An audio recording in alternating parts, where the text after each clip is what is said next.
அடித்தால் திருப்பி அடியுங்கள். தமிழ் தேசியம்னா என்னன்னு மட்டும் பேர் சொல்லுங்க. பெரியார் தமிழை காட்டு முராண்டி மொழின்னு சொன்னார். ஆமாங்க சொன்னாருங்க. பெரியார் எல்லாவற்றையும் திமுக ஆதரிச்சவர்லாம் இல்ல. திருவள்ளுவர்லாம் வச்சுங்க அடையாளத்துக்கு. எல்லாம் எனக்கு தமிழ் துரோகி நைட்டு பட்டம் விட்டுருவாங்க. சிறியார்களை பற்றி எல்லாம் பேசிவிட்டார்கள். பெரியாரை பற்றி பேசுவோம். தேசியம் என்பதே உண்மையா என்று ஒரு கேள்வி இருக்கிறது.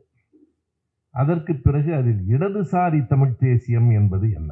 இந்த இரண்டை பற்றி மட்டும் நான் பேச வேண்டும் என்று விரும்புகிறேன். நீங்கள் எல்லோரும் அறிவீர்கள். 20 ஆண்டுகளுக்கு முன்னால் இதே தலைப்பில் நான் ஒரு புத்தகம் எழுதியிருக்கிறேன். 2005 பெரியாரின் இடதுசாரி தமிழ் தேசியம். அப்போது எல்லோரும் என்னிடத்தில் கேட்ட கேள்வி, நீங்கள் தமிழ் தேசியத்தை பிளவுபடுத்துகிறீர்கள். அதில் ரொம்ப என் கூடவே இருந்து ஒன்றாகவே பயணித்தோம். இந்த புத்தகம்தான் பலரை என்னிடமிருந்து பிரித்தது, சேர்க்க வேண்டிய இடத்தில் என்னை கொண்டு வந்தும் சேர்த்தது. அந்த புத்தகம் வந்த பிறகு நான் என்னுடைய முன்னோடியாக, என்னுடைய தோழராக நான் கருதிய தோழர் மணியரசன், இப்போ அந்த பேர் நல்லா இருக்கு, சத்யராய் சொன்ன மார்க்கெட் மணிங்கிறது, அப்படித்தான் ஆகிவிட்டார். நான் ரொம்ப மதிப்பாக கருதிய அவர் இந்த புத்தகத்தை பற்றி தன்னுடைய ஏட்டில் ஒரு விமர்சனம் எழுதினார். அதில் ஒரு வரி எனக்கு இப்போதும் நினைவிருக்கிறது. இடதுசாரி தமிழ் தேசியம் பெரியார் சொன்னார் என்பதெல்லாம் சிறுபிள்ளைத்தனமான வல்லடி வழக்கு. அவர் எழுதி, அதான் எங்களுக்குள் ஏற்பட்ட முதல் பிளவு. சிறுபிள்ளைத்தனமான வல்லடி வழக்கு என்று எழுதியிருந்தார். ஆனால் உண்மையான ஒரு கம்யூனிஸ்ட் அந்த புத்தகத்தை ஆதரித்தார். அவர் பெயர் தோழர் இன்குலாப். இதுதான் சரியான புத்தகம் என்று வரவேற்றார். அப்போதுதான் எனக்கு இன்குலாபுக்கும் மணியரசனுக்குமான வேறுபாடு தெரிந்தது. 2 பேரையும் கம்யூனிஸ்ட் என்று நான் தவறாக கருதி கொண்டிருந்தேன். யார் பெரியார் என்பது மட்டுமல்ல, யார் கம்யூனிஸ்ட் என்பதையும் நான் அப்போதுதான் தெரிந்து கொள்ள முடிந்தது. பேராசிரியர் மார்க்ஸ் தேசியம் ஒரு கற்பிதம் என்று ஒரு நூலை எழுதியிருக்கிறார். ஆனந்த் கிருஷ்ணராஜ் ஒரு மார்க்சிய பார்வையிலிருந்தும் இந்த தேசியத்தை மிக சரியாகவும் கூர்மையாகவும் விளக்கி சொன்னார். தேசியம் ஒரு கற்பிதம் என்றே மார்க்ஸ் எழுதியிருக்கிறார். அப்போது அதற்கு நிறைய விமர்சனங்கள், எதிர்வினைகள் எல்லாம் வந்தன. ஒரு விதத்தில் நான் இப்போது சொல்ல போகிற அடுத்த வரியை மட்டும் வெட்டி எடுத்து துண்டாக்கி இன்று இரவே போட்டு விடுவார். ஒரு விதத்தில் தேசியம் கற்பிதம் தான். எப்படி என்பதற்கு ஒன்றை நான் சொல்லுகிறேன். சதத் ஹசன் மான்டோ என்று ஒரு பாகிஸ்தானினுடைய ஒரு கவிஞர், நீங்கள் அறிந்திருக்க கூடும். நம்முடைய இளமாறன் சொன்னது மாதிரி இல்லை, உண்மையான எல்லாவற்றையும் கவனமாக பேச வேண்டியிருக்கிறது. அவர் சொன்ன அந்த ஜான் பெர்கல், இது உண்மையாக இருந்தவர், பாகிஸ்தானை சேர்ந்தவர். ஒரு 45-50 வயதில் இறந்து போய்விட்டார். 1955 அவர் இறந்து விட்டார். அந்த மான்டோ ஒரு சின்ன நிகழ்வை எழுதுவார் தன்னுடைய எழுத்தில். அவருடைய எழுத்துகள் எல்லாமே சிந்திக்கக்கூடியனவாக இருக்கும். தேசியத்தை பற்றிய மிகப்பெரிய விவாதத்தை அந்த சின்ன சிறுகதையின் மூலம் அவர் சொல்லுவார். இந்தியா பாகிஸ்தான் பிரிந்த போது அந்த பிரிவினை கோட்டுக்கு அருகில், அந்த கோட்டிலேயே ஒரு இடம் இருந்தது. அது ஒரு மனநல காப்பகம். அந்த மனநல காப்பகம் இந்த எல்லைக்கோடு பிரிக்கிற போது எல்லைக்கோட்டில் சரியாக இருக்கிறது. மனநல காப்பகத்தை எந்த பக்கம் கொண்டு போவது என்பது கேள்வி. அவர்களிடத்திலேயே கேட்டார்கள், நீங்கள் இந்தியாவுக்கு போகிறீர்களா, பாகிஸ்தானுக்கு போகிறீர்களா? அவர்கள் சொன்னார்கள், நாங்கள் இங்கேயே இருக்கிறோம் என்றார்கள். இங்கேயே இருங்கள், இந்தியராக இருக்க விரும்புகிறீர்களா, பாகிஸ்தானாக இருக்க விரும்புகிறோம்? நாங்கள் இங்கே சகோதரர்களாக இருக்க விரும்புகிறோம். இல்லை இல்லை, நாங்கள் எல்லைக்கோட்டை இந்த பக்கம் போடட்டுமா, இந்த பக்கம் அது உங்கள் வேலை, எந்த பக்கம் வேண்டுமானாலும் போடுங்கள், நாங்கள் இங்கேயே இருக்கிறோம். சரி, கடைசி கேள்வி இதுதான். அந்த நீங்கள் இந்தியர்களா, பாகிஸ்தானியர்களா? நாங்கள் எல்லோரும் சகோதரர்கள். அவ்வளவுதான் அந்த கதை. தேசியம் என்பது கற்பிதம் தானோ என்று சிந்திக்க வைத்த கதை. இப்போது கூட பைத்தியங்களை பற்றி தென்கட்சி அவர்கள் பேசியது எங்கு பார்த்தாலும் போய் கொண்டிருக்கிறது. அவர் மிக அருமையாக ஒரு ஆய்வு உண்மையை சொன்னார். பைத்தியங்களுக்கு ஹார்ட் அட்டாக் வராது என்றார். ஏன் என்பதற்கு ஒரு காரணத்தை சொன்னார். இப்போது நான் இந்த தமிழ்நாட்டின் முதலமைச்சராக வேண்டும் என்று ஆசைப்பட்டால் எப்படியாவது என்று சிந்திக்க வேண்டும், கட்சி கட்ட வேண்டும், தேர்தலில் போட்டியிட வேண்டும், மன உளைச்சல் வரும், பைத்தியம் வரும். ஆனால் எனக்கு அந்த இருதய வலி, ஹார்ட் அட்டாக் வரும். ஏன் பைத்தியங்களுக்கு வராது என்று தென்கட்சி சொல்கிறார் என்றால், அவர்கள் இப்போதே தாங்கள் முதலமைச்சர் ஆகிவிட்டதாக கற்பனை செய்து கொண்டு விடுவார்கள். தான் முதலமைச்சர் என்று கருதி கொண்டவனுக்கு அதை அடைவதற்கு என்ன வழி என்கிற கவலை ஏன் வரப்போகிறது? கவலை வராத போது எதற்காக இதய நோய் வரப்போகிறது? எனவே தேசியம் என்பது கற்பிதம்தான், தேவையான கற்பிதம். தேசம் இல்லாமல் உலகம் ஒரே நாடாக இருக்க முடியாது. இன்று வரையில் உலகம் முழுமைக்குமான ஒரே மொழி, ஒரே கடவுள், ஒரே மதம் இல்லை, இனியும் வராது. பிரிவினை என்பது உலகின் நியதி. அந்த பிரிவினை ஆதிக்கத்தை நோக்கி போகிறதா, தனித்தனியாக பிரிந்திருப்பதோடு நிற்கிறதா என்பதில் கேள்வி இருக்கிறது. ஆதிக்கத்தை நோக்கி போகிற பிரிவினையை தான் வலதுசாரித்தன்மை என்று சொல்லுகிறோம், சமத்துவத்தை இடதுசாரித்தன்மை என்று சொல்லுகிறோம். இதனுடைய அடிப்படை.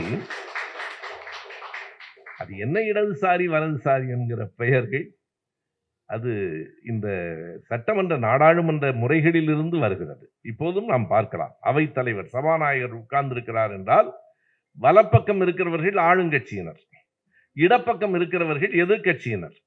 ஆளுங்கட்சி எதிர்கட்சி என்பதன் அடிப்படை நோக்கம் என்ன என்றால், இப்போது இருக்கிற இந்த ஆட்சி, இந்த கட்சி இப்படியே இருக்க வேண்டும், மாறக்கூடாது என்று சொன்னால் அது வலதுசாரி. மாற வேண்டும் என்று கருதுகிறவர்கள் இடதுசாரியினர். கோட்டையை தக்க வைத்துக் கொள்ள வேண்டும் என்று நினைப்பது ஆளுங்கட்சி, கோட்டையை தாக்கி கைப்பற்றிவிட வேண்டும் என்று நினைப்பது எதிர்கட்சி. இது அரசியலில். சமூகத்திலும் கூட இன்றைக்கு இருக்கிற சமூக அமைப்பு இப்படியே இருக்க வேண்டும் என்று கருதினால் அது வலதுசாரி தன்மை, அது மாற வேண்டும் என்றால் இடதுசாரி. பிறப்பின் அடிப்படையில் உயர்வு தாழ்வு இருக்கிறது, சாதி இருக்கிறது, சடங்கு இருக்கிறது. வெறும் சாதி அல்ல, பெண் ஆண் என்கிற வேறுபாடு இருக்கிறது. இவையெல்லாம் அப்படியே இருக்க வேண்டும் என்று கருதினால் வலதுசாரி தன்மை, இவையெல்லாம் மாற வேண்டும் என்றால் இடதுசாரி தன்மை. நாம் இடதுசாரிகள். நம்மை இடதுசாரிகளாக ஆக்கியதில் ஐயா பெரியாருக்கு பெரும்பங்கு உண்டு. பெரியார் மட்டும் என்று சொல்லக்கூடாது. அது என்னிடத்துல இப்போ ஒரு நேர்காணல் காலையில, பெரியார் தான் காரணம் என்று சொல்வது தவறுதானே? நாங்கள் அப்படி சொல்வதில்லை. ஒரே ஒருவர் சொல்லிக் கொண்டிருந்தார். யார் என்றார்கள்? அவர்தான். அவர் மட்டும்தான் பேசும்போது பெரியார் தான் எல்லாவற்றையும் செய்தார் என்று அவர்தான் பேசினார். இப்போது அவர்தான் எதிர்க்கிறார். நாங்கள் அப்படி சொல்லவில்லை. நான் கவனமாகத்தான் பெயரை சொல்லவில்லை. போதுமான அளவுக்கு இடமாறன் சொல்லிவிட்டு போய்விட்டார். நண்பர்களே, இந்த தேசியம் என்பதை அப்படியே தங்களுக்கென்று ஒரு மொழி, இனம், இதுதான் தங்களின் அடையாளம் என்பதை பெரியார் பெரிதாக கருதவில்லை.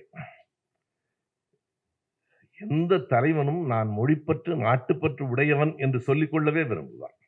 எனக்கு தேசாபிமானமும் கிடையாது, பாஷாபிமானமும் கிடையாது என்று சொன்ன ஒரே தலைவன் ஐயா பெரியார் தான். எதை கவனித்துக் கொள்ள வேண்டும் என்றால் அவருக்கு மனிதாபிமானம் மட்டும்தான் உண்டு. அதுதான் அடிப்படை. அதே நேரத்தில் இதுல மிக நுட்பமான செய்திகள் இருக்கின்றன.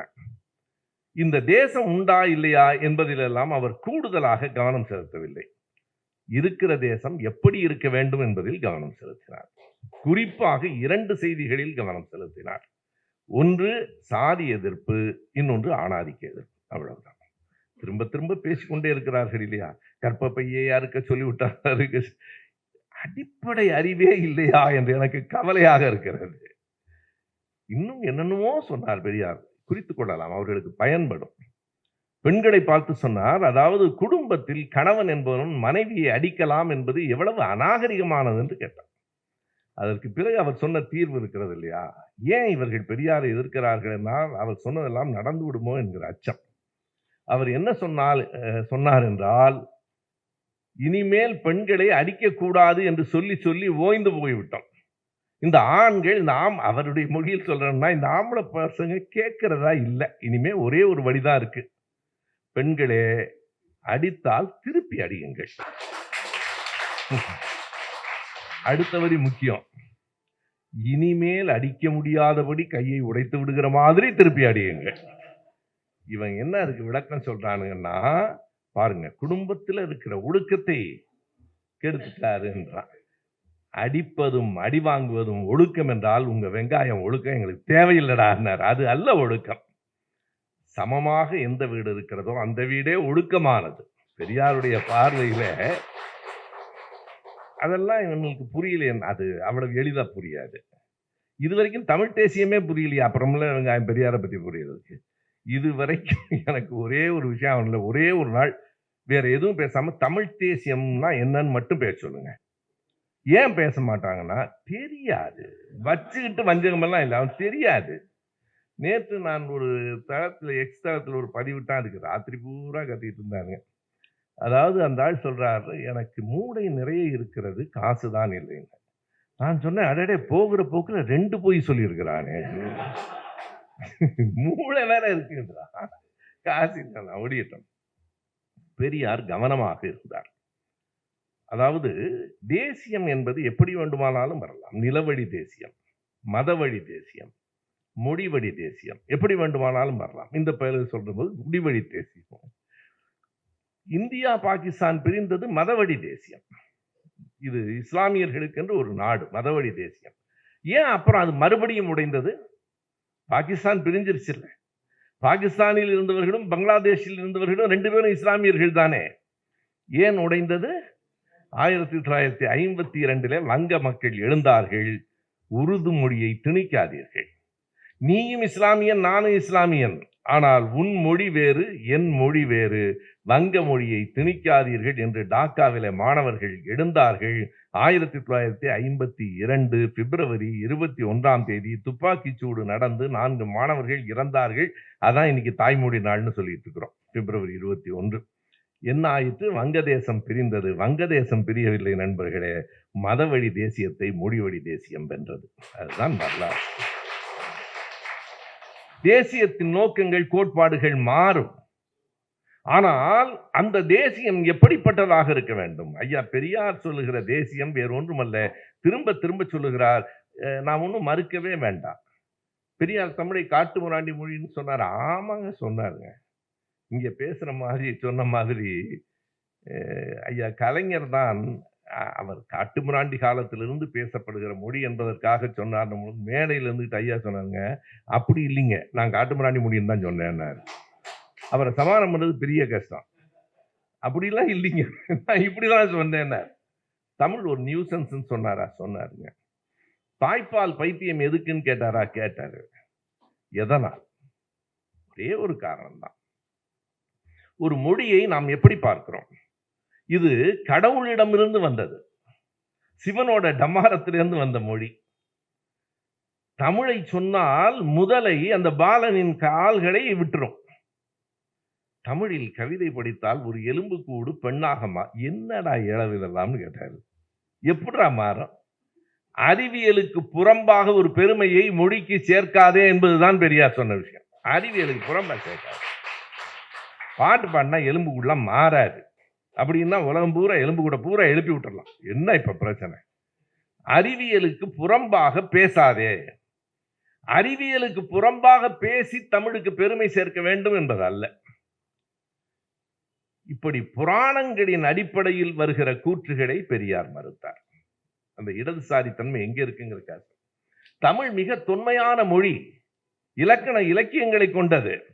எல்லாவற்றையும் கேட்டுக்கொண்டு பெரியார் ரொம்ப நிதானமா ஒரு கேள்வி கேட்டாரு. அதனால இப்ப என்ன, ரொம்ப தொன்மையான மொழி வச்சுக்க, இப்ப என்ன பிரச்சனை? என்ன இப்போ என் தாயை நான் நேசிப்பதற்கு அவள் அழகாக இருக்க வேண்டும், அறிவாளியாக இருக்க வேண்டும் என்கிற கட்டாயம் எல்லாம் இல்லை. என் தாயாக இருந்தால் போதும். தாய்மொழியை எல்லாரும் அவன் தாய்மொழியை நேசிக்கட்டும். ஆனால் அதை நேசிப்பதற்கு ஒருவேளை என் தாய் அறிவாளியாகவும் அழகாகவும் இருந்தால் கூடுதல் மகிழ்ச்சி. ஆனால் அது நிபந்தனை அல்ல. தமிழ் மொழிதான் உலகத்திலேயே மூத்த மொழி. இதெல்லாம் பெரியார் ஒத்துக்கல. தொன்மையான மொழிகளுள் ஒன்றுன்னு சொல்லு, அவ்வளவுதானே. இன்னும் பல தொன்மையான மொழிகள் இருக்கலாம். இப்போ பிரச்சனை தமிழ் மொழியின் வயது என்ன என்பதல்ல, அந்த தமிழ் பேசுகிற நீ எவ்வளவு நாகரிகமாக நடந்து கொள்ளுகிறாய் என்பதுதான். மனைவியை அடிக்கிறவன் என்ன மொழி பேசினா என்ன? அடுத்தவனை பார்த்து நீ கீழ்ஜாதிக்காரன் என்று சொல்லுகிறவன் என்ன மொழி பேசி தொலைந்தால் என்ன? அதனால் உன்னை நான் நேசிக்க மாட்டேன். தமிழ்ல பேசுறாரு, தமிழ்ல திட்டுறாருன்னா அவங்க நிறைய கேட்டிருப்பாங்க தமிழ்ல திட்டுறத. என்னிடத்தில் கேட்டார்கள், ஒருவேளை பிரபாகரனே பெரியாரை பாராட்டி சொன்னால் என்ன நடக்கும் என்று. அவருக்கு 4 கெட்ட வார்த்தை இல்லாமலா போயிடும் கேட்டேன். அவருக்கும் வச்சிருப்பானுங்க, எல்லாருக்கும் கெட்ட வார்த்தை நண்பர்களே. மொழியை தாண்டி சமத்துவத்தை நோக்கிய பார்வை, மொழிக்கு எதிர்ப்பு அல்ல. இதுக்கு நான் சில விளக்கங்கள்லாம் சொல்லிடுறேன். பெரியாரே அதற்கான விளக்கங்களை சொல்லிட்டார். நான் இப்போ இந்த அவை பார்த்து பேசுகிறேன், வருகிற போது 20 நிமிடம் போதும் என்று கருதினேன். ரகு பேசலாம், நீங்க 3/4 மணி நேரம்னார். ஆனா மருத்துவர்கள் பேசக்கூடாதுன்னு சொன்னாங்க. இரண்டையும் தாண்டி கேட்கிற அவையில் பேச வேண்டும் என்று தோன்றுகிறது. ஐயா பெரியார் 2-3 இடங்களில் மொழி பற்றி சொல்லி இருக்கிறார். நான் தேதியோடு சொல்லுகிறேன், பார்த்துக்கலாம், யார் வேணாலும் பார்க்கலாம். ஒன்னும் பெரியார் திடலை யாரும் பூட்டவே இல்லை. அது நாட்டுடைய 1948 மே மாதம் 22ஆம் தேதி பெரியார் சொன்னார், அவரவர் மொழியில் அவரவர் படிப்பதே சரி. பிறகு 62 சொல்லும் போது ஆங்கிலம் இல்லாமல் பயனில்லை, ஒரு காரணமும் சொன்னார். தமிழ் அறிஞர்கள் எவ்வளவு பேர் இருக்காங்க? தேப்போமி இருக்கார், மு வரதராஜன் இருக்கார், ஆ சிதம்பரநாதன் இருக்கார், மா ராசமாணிக்கனார் இருக்கிறார். அவர்களுக்கெல்லாம் இல்லாத அறிவா? ஆனா இந்த பஞ்சாங்கம் படிக்கிற வீட்டு பய ஒருத்தன் சுப்ரீம் கோர்ட் நீதிபதியா போறான், நம்மளாலே அந்த கீழே இருக்கணும். தமிழை விட்டு விட்டு நீ ஆங்கிலத்தை படித்து தொலை, அவ்வளவுதான். அவன் எப்படி மேல போனான்னா ஆங்கிலம் படிச்சு போனான். நீ தமிழ் மட்டுமே படிச்சுக்கிட்டு இருந்தீங்கன்னா, தாய்மொழியை நேசிப்பது என்பது வேறு, வாழ்வில் நாம் கற்று மேலேறுவது என்பது வேறு. ஒரு தொடர்பு மொழியாக ஆங்கிலம் இருப்பதை இனி தவிர்க்க முடியாது. தப்பு தப்பா நான்லாம் கூட பேசியிருக்கேன், தமிழ் மட்டும் போதும் ஆங்கிலம் வேண்டாம். நல்ல வேளை அப்படிலாம் சொல்லிட்டு பேசாம இருந்திருந்தோம்னா நம்ம பிள்ளைங்க எல்லாம் என்ன பண்ணியிருப்பான், அவனுக்கு பதிலாக நம்ம குல்ஃபி வித்துக்கு தெரிஞ்சிருப்போம். அதானே. நான் அந்த பிள்ளைகள் மீது எப்போதும் பரிவோடு தான் பேசுகிறேன். அவங்களுடைய வாழ்க்கையை எதிர்காலத்துக்கு எடுத்துட்டானுங்க. எனவே கடைசியாக அவர் ஒன்றை, தன் மொழி பற்றிய தன் நிலைப்பாட்டை விளக்கினார். இதற்கு அதெல்லாம் 48 பேசினார். பின்னாடி என்ன பேசினார்னு நம்ம மார்க்கெட் மணி கேட்கிறார், புத்தகமெல்லாம் வச்சிருக்கார். 1000 கூடவே இருந்த உதயன் வேற இங்க இருக்கார். எப்படி இவரோட இருந்தாரோ அவர் கூட இருந்தார். 1970 டிசம்பர் 1 இதுதான் பெரியாரின் கடைசியான மொழி பற்றிய நிலைப்பாடு. 1970 ஐயாவுக்கு 90 வயது. எந்த சூழலில் அவர் சொன்னார் என்றால், தலைவர் கலைஞர் அவர்கள் முதலமைச்சராக இருக்கிற போது 1970 நவம்பர் 30ஆம் தேதி தமிழே இனிமேல் கல்வி மொழின்னு சட்டம் கொண்டு வரார். அதை சிலம்பு செல்வர் மாப்போசி ஆதரித்து வழிமொழிந்து பேசுகிறார். கடும் எதிர்ப்பு வருகிறது. எங்கிருந்து வருது? தேசபக்தர்கள் சேர்ந்து வருது. அப்போது பெரியார் எந்த பக்கம் என்று ஒரு கேள்வி இருக்கிறது. பெரியார் எல்லாவற்றையும் திமுக ஆதரிச்சவர்லாம் இல்லை. தமிழ் வாழ்த்து வச்சதே எதிர்த்தாரு.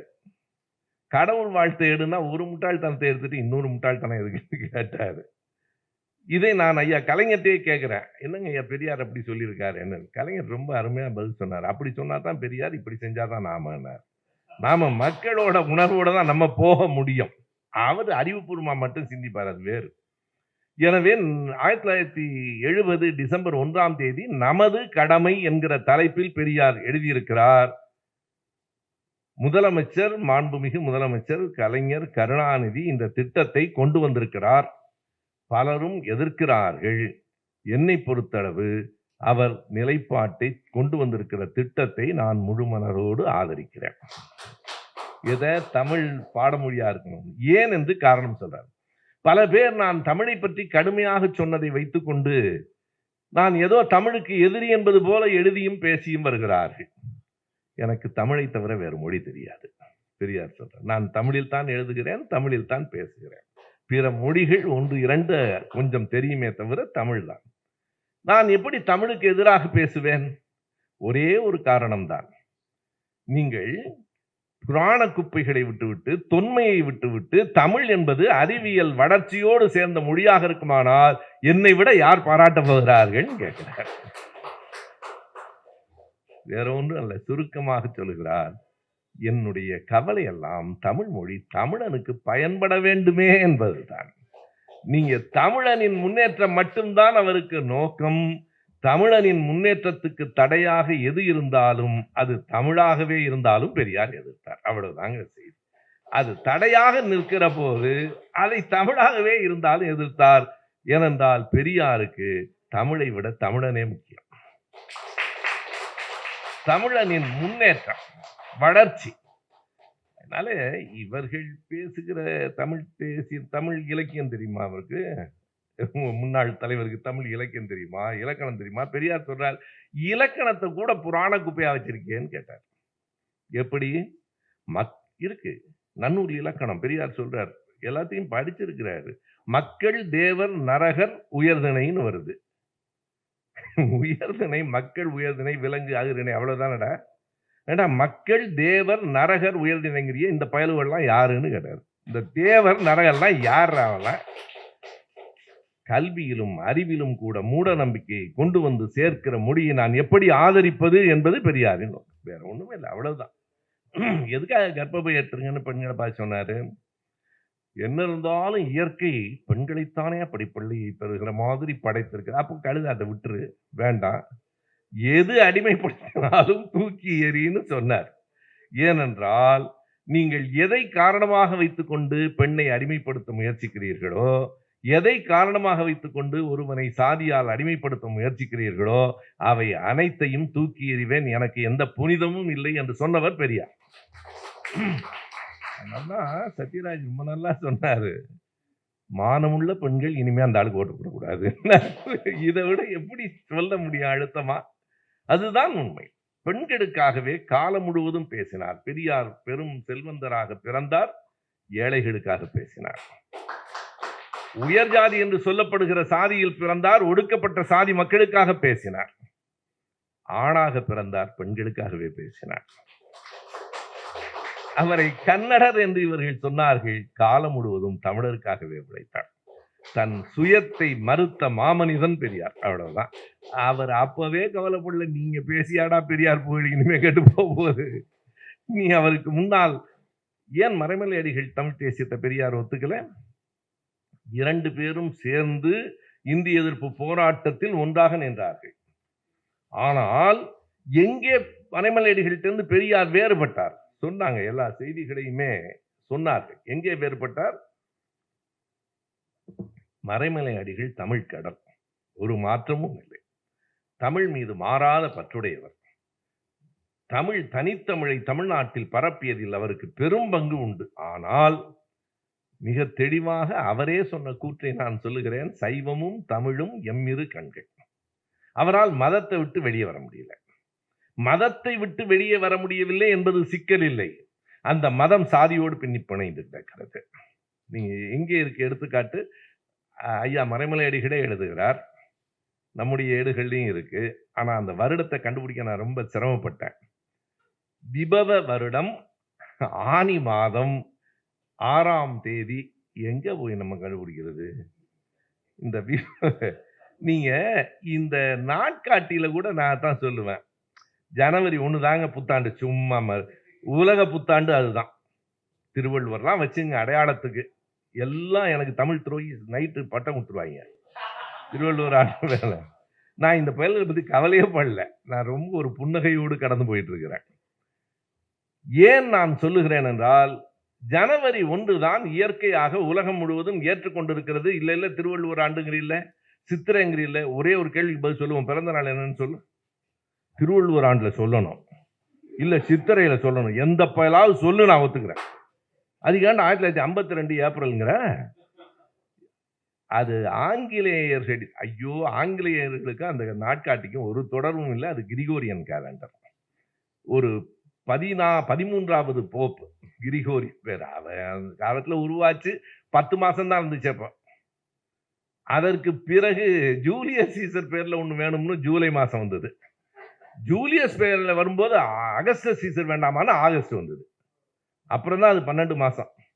இப்பதாங்க எல்லாம் 400, 500 ஆண்டுகளுக்கு முன்னால் எது சரி, எது தவறு அது இல்ல. இன்றைக்கு உலகம் அதை ஏற்றுக்கொண்டு விட்டது. குழப்பம் இல்லாமல் இருக்கும். நீ இவ்வளவு பேசுறீல்ல, பாஸ்போர்ட்ல எந்த வருஷம் போட்டிருக்க சொல்லு? நீ பாஸ்போர்ட் வச்சிருக்கீல்ல, அது இந்தியன் பாஸ்போர்ட் தானே? இந்தியன் பாஸ்போர்ட் இல்லன்னு நம்ம மணி சொல்லுவாரா? கிடையாது. எனவே அதை அவர் இயல்பாக உலகத்தின் ஓட்டத்தில் எது பயன்படுமோ அதை பின்பற்றுங்கள். வேற ஒண்ணுமே இல்ல. அது இயற்கையாக அதுதான் பயன்படுகிறது. ஏன் சிக்கல் வந்ததுன்னா, விபவ ஆண்டு ஆனி மாதம் 6ஆம் தேதியை கண்டுபிடிக்கிறதுக்கு நான் ஒரு 2, 3 நாள் சிரமப்பட்டேன். கண்டுபிடிச்சிட்டேன். ஏன்னா மறைமலையடிகள் காலத்துல வந்த விபவம் 1928 ஜூன் 20 நடந்தது. என்ன நடந்தது? ஒரு கூட்டம். ஐயா அடிகளார் பேசுறார். பேசும்போது ஒரு கேள்வி கேட்கிறாங்க. இந்த மாதிரி பட்டியல் இனத்தை சார்ந்த அன்றைக்கு தீண்டத்தகாதவர்கள்ங்கிற சொல் இருந்துச்சு. அவர்களை கோயிலுக்கு அழைத்து செல்வதில் அடிகளாரின் கருத்து என்ன? அவர் சொன்ன செய்தி இருக்கு. அப்புறம் பதிவும் இருக்கு. அவர் என்ன சொன்னார்னா, அவர்களை அழைத்து கொண்டு வருவதில் எனக்கு எந்த மாற்று கருத்தும் இல்லை. ஆனால் சிலவற்றை கவனத்தில் கொள்ள வேண்டும். அவர்கள் புலால் உண்ணாதவர்களா? ஏன் புலால் உண்ணாதவர்கள் என்ன கடவுளுக்கு ஒத்து வராதா? புலால் உண்ணாதவர்களாக இருக்க வேண்டும். நன்கு குளித்து வருகிறவர்களாக இருக்க வேண்டும். பெயர்களை சைவ வெள்ளாள பெயர்களாக மாற்றிக்கொள்ள வேண்டும். இருக்கு 3 நிபந்தனைகளை பெரியார் கேட்டாரு. இதனாலதான் கோயில்ல விட மாட்டேங்கிறீங்களா நீங்க? நான் வந்தா என்ன உள்ள விடுவீங்கல்ல? நான் தினம் மட்டன் சாப்பிட வேண்டாம். ஒரு நாள் விட்டு ஒரு நாள் கூட இல்ல, தினம் சாப்பிடுறேன். என்ன விடுற? என் பேரு ராமசாமி, ஏன் சைவ கோயில்ல விடுற? அவர் கேட்ட கேள்வி பாருங்க. குளிச்சுட்டு வர நான் 4 நாளைக்கு ஒரு தான் குளிக்கிறேன். இப்ப பிரச்சனை உனக்கு என்னன்னு கேட்டாரு. அவர்களை குளிச்சுட்டு வரணுங்க. நான் குளிக்கிறது இல்லை ஒழுங்கா. குற்றாலத்துக்கு போயிருந்த போது எங்க அப்பாவை கூப்பிட்டு பெரியார் சொல்றாரு, சுப்பையா ஒரு போர்டு எழுதி வைக்கணும்னு. எங்க அப்பா உடனே, அடடா பெரிய ஏதோ செய்தி கொள்கை பிரச்சாரத்தை எழுதி வைக்கணும்னு சொல்றாரு போல இருக்குன்னு. ஐயா என்ன எழுதணும்? இந்த குளிச்சுட்டீங்களான்னு கேட்கக்கூடாதுன்னு இப்ப எழுதி வையா. ஒவ்வொரு பயல்கிட்டையும் இதே வேலையா இருக்குங்கிறாரு. ஏன்னா குற்றாலத்துக்கு போனா எல்லாரும் கேட்பான்ல, அருவியில குளிச்சிங்களான்னு. நானும் பாத்ரூம்ல தான் குடிப்பேன். இவர் சொன்னாரு அவனுக்கு பைக்கு கூட ஓட்ட தெரியாதுன்னு. நான் பயந்துட்டேன், எனக்கும் தெரியாது. பைக் ஓட்ட தெரியாதவங்க எல்லாம் வேற தற்குறின்னு வேற சொல்லிவிட்டாரு. என்னையா நியாயமா இது? அந்த ஆளுக்கு அந்த பட்டம் பொருந்தும், பல்வேறு காரணங்களால் பொருந்தும். பைக் ஓட்டாதனால இல்லை. ஏன்னா நானும் சேர்த்து என்னையும் சேர்த்து. ஐயா பெரியார் கேட்டார், என் பெயர் சைவ பெயர் இல்லை. நான் தினமும் புலால் உண்கிறவன். நான் தினமும் குடிக்கிறவன் இல்லை. என்னை ஏன் நீங்கள் கோயிலுக்குள் அனுமதிக்கிறீர்கள்? அவனை ஏன் அனுமதிக்கல? இந்த காரணங்கள் எல்லாம் போய் சாதி என்கிற காரணத்தாலேயே நீங்கள் அனுமதிக்க மறுக்கிறீர்கள் என்று சொன்னவர் பெரியார். அதனால் கோயிலை மறுத்தார். சரி, மறைமலையடிகளார் இதை எழுத்திலும் பதிவு செய்திருக்கிறார். புத்தகத்தின் பெயர் பக்கம் எல்லாம் சொல்லி குறிச்சுங்க. சாதி வேற்றுமையும் போலி செய்வர்களும். அடிகளார் எழுதின புத்தகம் 96வது பக்கம். அவர் என்ன எழுதுறாருன்னா, இந்த சைவர்கள் எல்லோரும் அந்த கீழ்ச்சாதியாரிடம், அவர் அப்படித்தான் பயன்படுத்துறார், மேற்சாதியார் கீழ்ச்சாதியார் இடம் பரிவோடு பழகுங்கள், அவர்களை நல்வழிப்படுத்துங்கள். இல்லையானால், அதான் மிக குறித்துக் கொள்ள வேண்டிய செய்தி, இல்லையானால் அவர்கள் கிறித்துவ, துலுக்க, பௌத்த மதங்களுக்கு போய்விடக்கூடும் எழுதுறார். இதை எப்படி நான் ஏற்பதுன்னு பெரியார் கேட்கிறார். நீங்கள் எந்த பக்கம்? நாங்கள் பெரியார் பக்கம். நீ சொல்லு, இதை கேளுங்க, சொல்லுங்க எவனையாவது. நாங்கள் பெரியார் பக்கம். ஏன் பெரியார் பக்கம் என்றால், சாதியின் பெயரால் ஒருவனை இழிவுபடுத்துவதை எதிர்த்தது பெரியார். அவனை நல்வழிப்படுத்துங்கள் என்று அடிகளார் எழுதுகிறார். அடிகளாரின் தமிழை, உணர்வை, அறிவை நான் குறைத்து மதிப்பிடவில்லை. ஆனால் அந்த சாதியம் மதத்தின் வழியாக உள்ளே வருகிறது. அவர் சைவம் தான். இது எங்கேருந்து வருதுன்னா, அந்த ஆறுமுக நாவலர் ஈழத்திலிருந்தே வருது. ஈழம் முழுவதும் அவர்கள் சைவமும் தமிழும் எம்மிரு கண்கள் என்பது ஈழம். அங்கிருந்து வருகிறது. அங்கே அவர் என்ன சொல்லுகிறார் என்றால், அவர் இன்னமும் சொல்றார். ஆறுமுக நாவலர் மிகப்பெரிய தமிழ் அறிஞர். அது ஒரு பக்கம். நீங்கள் தெருவில் போகிற போது தீண்டத்தகாதவரை யாரேனும் பார்த்து விட்டால், வீட்டுக்கு வந்ததும் அணிந்திருக்கிற வஸ்திரானங்களோடு குளித்து விட வேண்டும். அதை சட்டை கழட்டி குளிக்க கூடாது. ஏன்னா அவனை பார்த்ததுல சட்டையில வேற ஒட்டிக்கிட்டு இருக்கு. அந்த வஸ்திராமணங்களோடுன்னு ஒரு சொல்ல பயன்படுத்துறார். அதோட குடித்து விட வேண்டும் என்று சொன்னவர் ஆறுமுகநாவலர். அப்புறம் எங்க தாத்தா ஊவேசா, எத்தனை தாத்தா எத்தனை அப்பா ஏழு, எல்லாரும் சித்தப்பா பார்த்தா, ஐயோ தாழ முடியல. சேக்குவேரா தம்பியா, தம்பி சேக்குவேரா, உண்மையாவே தாங்க முடியல. நம்ம தென்கட்சி சொன்ன மாதிரி கண்டிப்பா ஹார்ட் அட்டாக் வராது. அது ஒண்ணுதான் உண்மை. நமக்கு வந்து தொலைச்சிரும் போல இருக்கு. அவனுக்கு வராது, நமக்கு வந்து தொலைச்சிரும் போல இருக்கு. ஊவேசா அவங்க தாத்தா என்ன சொல்றாருன்னா, மறுபடியும் சொல்லுகிறேன், நாம ஊவேசா யாரையுமே குறைச்சு மதிப்பிடல, இருக்கிற இன்னொரு பக்கத்தை சொல்லணுங்கிறதுக்காக சொல்றேன். ஊவேசா சொல்லுகிறார், நீங்கள் தமிழ் மரபு என்கிற தலைப்பில் செந்தமிழ் செல்வியில் எழுதப்பட்ட கட்டுரை.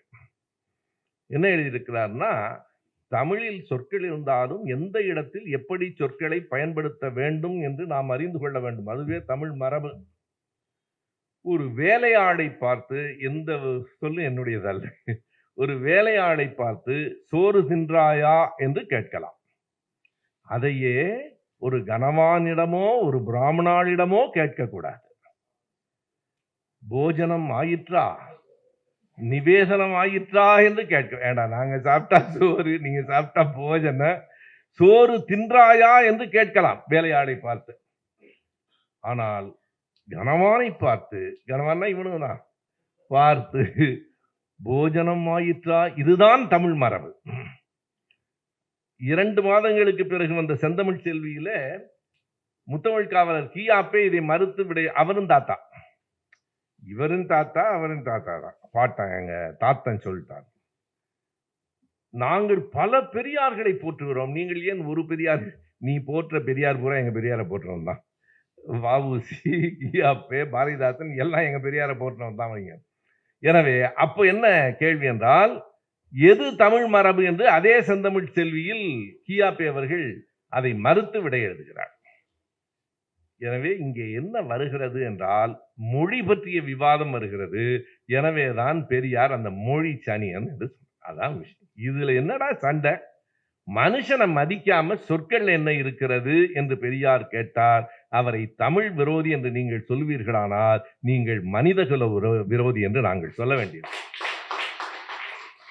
அவர் சமூகத்துக்காக, சமத்துவத்துக்காகத்தான் மொழியை பற்றி விமர்சனம் வைத்தார். இதுதான் இடதுசாரி தமிழ் தேசியம், வேற ஒண்ணும் அல்ல. ரொம்ப குறிப்பாக, நீ தமிழனா சொல்லு, பெருமைப்படுகிறாயா பெருமைப்படு, ஆனால் சாதியின் பெயரால் பெண் என்கிற அடிப்படையில் யாரையும் அடிமையாக்காதே, நீ என்ன பேர் வேணாலும் சொல்லு, அவ்வளவுதான் பெரியார். ஏனென்றால் இந்த தேசியம் என்பதில் எல்லாம் கலந்துதான் கிடக்கும். நம்ம கிருஷ்ணராஜ் சொன்ன மாதிரி கலந்துதான் கிடக்கும். புதுமை இருக்கும், பழமை இருக்கும். ரொம்ப குறிப்பா ஒன்ன சொல்லலாம், நம்ம காங்கிரஸ் கட்சியை விட பெரிய தேசிய கட்சி ஒன்றும் இல்லை தானே, ஆங்கிலேயர்களை எதிர்த்து. அதுல எல்லா கலவையும் சேர்ந்து தானே கலந்துச்சு. பொது உடைமை கட்சியாளர்கள் இருந்தார்கள், பொது உடைமை கூடாதுங்கிறவன் தான். ரொம்ப சுருக்கமா ஒரு உதாரணம் சொல்லிடலாம். அந்த காங்கிரஸ் கட்சியில் நேருவின் ஆட்சியில் அம்பேத்கரும் இருந்தார், ஷியாம பிரசாத் முகர்ஜியும் இருந்தார். ஷியாம பிரசாத் முகர்ஜி தான் ஜனசங்கத்தை ஆரம்பிச்சவர், அம்பேத்கர் தான் நேர் எதிரானவர். இன்னமும் சொல்றேன், காங்கிரஸ் கட்சியில அம்பேத்கரும் இருந்தார், டாக்டர் ராதாகிருஷ்ணனும் இருந்தார். 2 பேரும் ஒரு புத்தகம் எழுதியிருக்கிறார்கள். 2 புத்தகங்களுக்கும் ஒரே தலைப்பு, history of philosophy of Hinduism. Ambedkar அதே பேர்ல எழுதியிருக்கிறார், ராதாகிருஷ்ணனும் அதே பேர்ல எழுதியிருக்கிறார். தலைப்பு ஒன்று, உள்ளடக்கம் நேர் எதிரானது. 2 பேருமே காங்கிரஸ் தான். ராதாகிருஷ்ணனுக்கு இந்த நாடும் காங்கிரஸ் கட்சியும் பல பெருமைகளை கொடுத்தது. ஏனென்றால் அவர் நாட்டுக்காக எதுவும் செய்யல. சொல்லுவது, ஏதாவது ஒரே ஒரு விடுதலை போராட்டத்தில் டாக்டர் ராதாகிருஷ்ணன் கலந்துகிட்ட வரலாறு உண்டா? வேண்டாம், போராட்டம்லாம் வேண்டாம். ஒரு கூட்டத்தில் பேசியிருக்கிறாரா? ஏதாவது ஒரு விடுதலை போராட்ட கூட்டத்தில் ஆங்கிலேயர்களை எதிர்த்து எங்காவது அவர் பேசியிருக்கிறாரா? தன் சொத்து சுகம் அனைத்தையும் இழந்த வஉசியும் அவரும் பிறந்த நாள் ஒரே நாள், செப்டம்பர் 5. திரும்ப திரும்ப செப்டம்பர் 5 ஆசிரியர் நாள் என்பது சரி, அது ராதாகிருஷ்ணன் பிறந்ததால் அல்ல, வஉசி பிறந்ததால். எப்படி வாழ வேண்டும், நாட்டுக்காக எப்படி தன்னை இழக்க வேண்டும் என்று கற்றுக் கொடுத்தவன் சிக்கிடுத்த செம்மல் வஉசி தான்.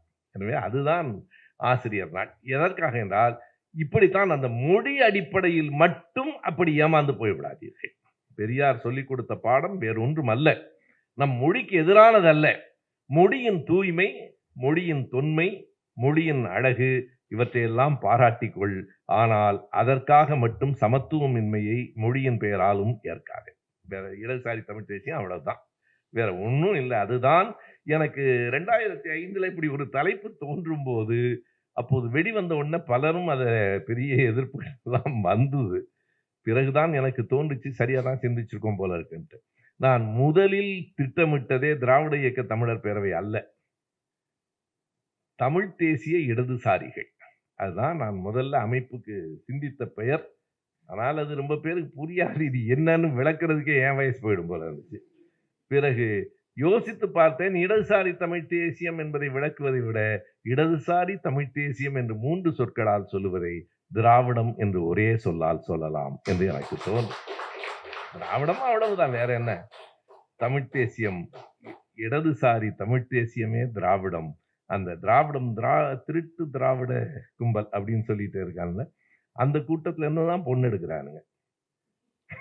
எங்க அண்ணன் காரிமத்தி யாரு, எந்த கும்பல், எந்த கூட்டத்துல இருந்து வந்தாரு அவரு?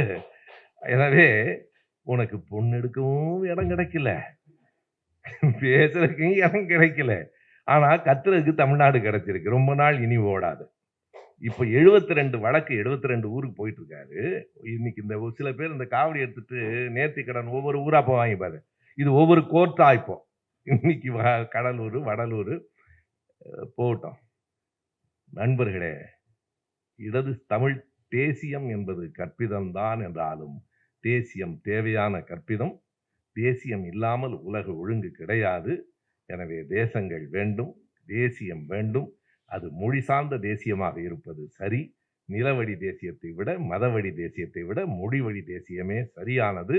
அந்த மொழி வழி தேசியமும் இடதுசாரி மொழி வழி தேசியமாக இருந்தால் அது உலகத்தை வாழ வைக்கும். நன்றி, வணக்கம்.